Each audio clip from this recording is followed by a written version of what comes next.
வணக்கம். ஜெகதீசனார், சக்தி சேனா மாநில பொதுச் செயலாளர்.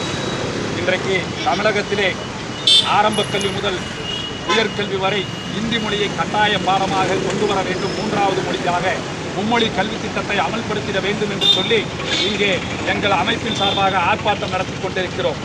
மத்திய அரசினுடைய வேலை வாய்ப்பிலே கிட்டத்தட்ட மிக குறைந்த அளவு, இந்தியாவில் இருக்கக்கூடிய அனைத்து மாநிலங்களுமே விட மிக குறைந்த அளவுதான் மத்திய அரசு பணிகளிலே தமிழர்கள் பதவி வகிக்கிறார்கள். காரணம் என்னவென்று சொன்னால், இந்தி தெரியாதனுடைய விளைவு நாம் மத்திய அரசு பணிகளிலே குறைந்திருக்கிறோம்.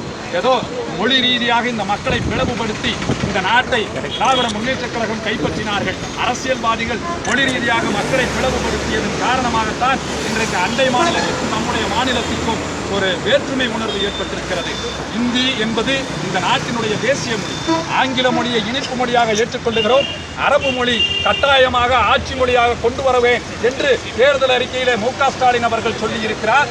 அப்படி இருக்கும் பொழுது அரபு மொழியை ஏற்றுக்கொள்ளுகிற இந்த மக்கள், இந்த அரசாங்கம், இந்த அரசியல்வாதிகள் நம்முடைய இந்திய மொழியான, தேசிய மொழியான இந்தியை கட்டாயம் ஏற்றுக்கொள்ள வேண்டும்.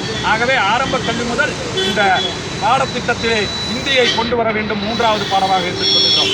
ஏதோ இந்தி வந்தால் தமிழ் அழிந்துவிடும் என்கிற ஒரு மாயை ஏற்படுத்தி இருக்கிறார்கள். கேரளத்திலே இந்தி மூன்றாவது பாடமாக இருக்கிறது, கர்நாடகத்திலே இருக்கிறது, ஆந்திராவிலே இருக்கிறது, தெலுங்கானாவிலே இருக்கிறது. இப்படி இந்தியா முழுக்க இருக்கக்கூடிய மாநிலங்களிலே மூன்றாவது பாடத்திட்டமாக இந்தி இருக்கிறது.